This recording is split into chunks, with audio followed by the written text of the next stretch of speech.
Depuis toujours, l'humanité se demande comment tout finira. La Bible affirme que Dieu a révélé son plan.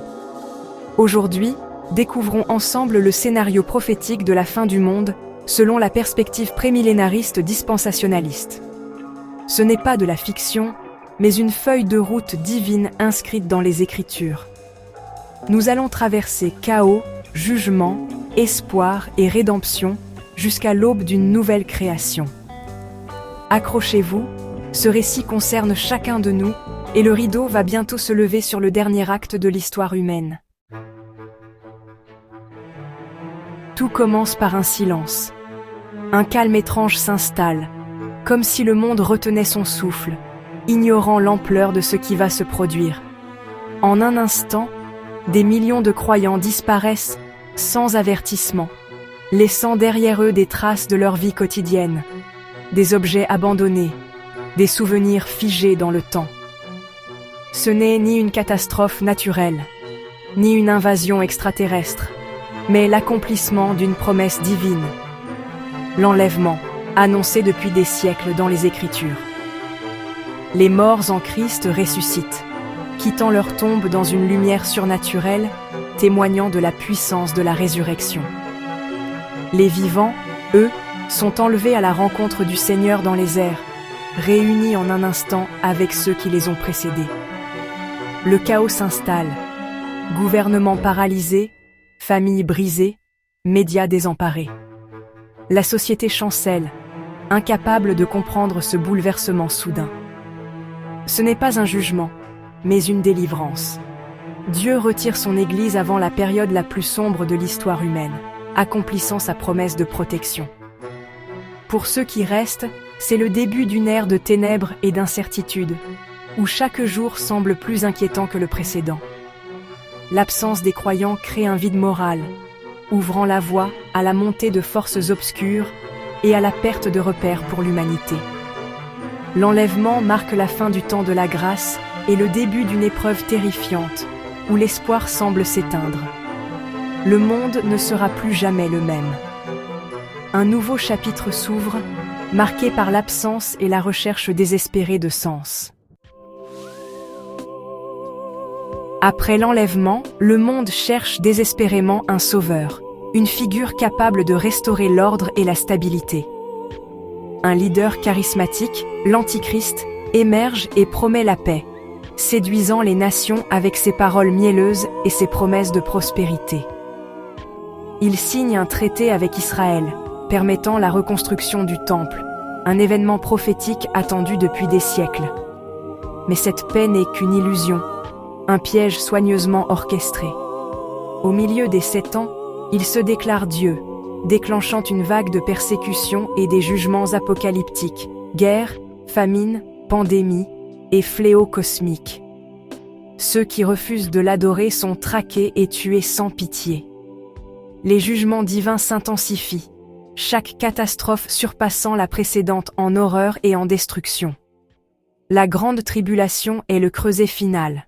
Chaque âme doit choisir entre l'Antichrist et Dieu, au prix de sa vie éternelle. C'est la période la plus sombre de l'humanité, où l'espoir semble presque éteint. Le choix devient une question de vie ou de mort éternelle, pesant lourdement sur chaque âme. L'Antichrist, homme charismatique, séduit le monde avec des prodiges et unifie les nations sous sa domination. Il impose un système économique mondial, la marque de la bête, sans laquelle nul ne peut acheter ni vendre. Cette marque, peut-être technologique, est un acte d'allégeance à l'Antichrist et de rejet de Dieu. L'accepter, c'est sceller son destin éternel. La refuser, c'est être pourchassé, exclu, voire exécuté. Le règne de l'Antichrist commence par la séduction, finit en tyrannie. Le choix est radical, survie temporaire ou fidélité à Dieu menant à la vie éternelle. La marque devient le point de non-retour pour l'humanité. Le monde bascule dans une dictature spirituelle et totale. À la fin de la tribulation, l'Antichrist rassemble les armées du monde contre Israël dans la vallée de Megiddo, un lieu chargé d'histoire et de prophétie connu sous le nom d'Armageddon. Les nations se préparent à l'affrontement ultime, croyant pouvoir écraser le peuple de Dieu. Alors que tout semble perdu et que l'obscurité règne, soudain, les cieux s'ouvrent. Jésus-Christ revient, non plus comme serviteur humble, mais comme roi conquérant, resplendissant de gloire et de puissance. Par la parole de sa bouche, il détruit ses ennemis. L'Antichrist et le faux prophète sont saisis et jetés vivants dans l'étang de feu, symbole de leur défaite éternelle. Les armées coalisées sont anéanties, la rébellion humaine écrasée en un instant. Le champ de bataille devient silencieux, témoin de la justice divine. Cette victoire éclatante met fin à la tribulation et inaugure le règne de Dieu sur terre, apportant l'espoir d'un monde transformé. Armageddon n'est pas la fin du monde, mais la fin du règne de l'homme sur la terre, ouvrant la voie à une ère nouvelle.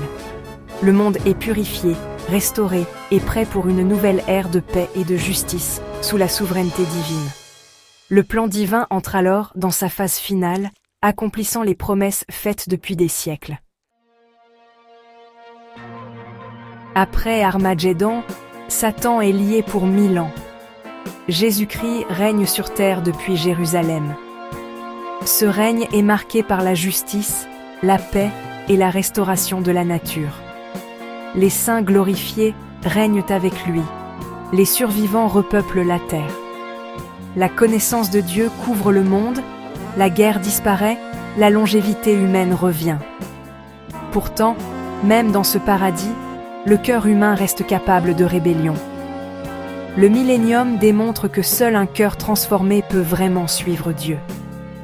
C'est une leçon ultime avant le jugement final.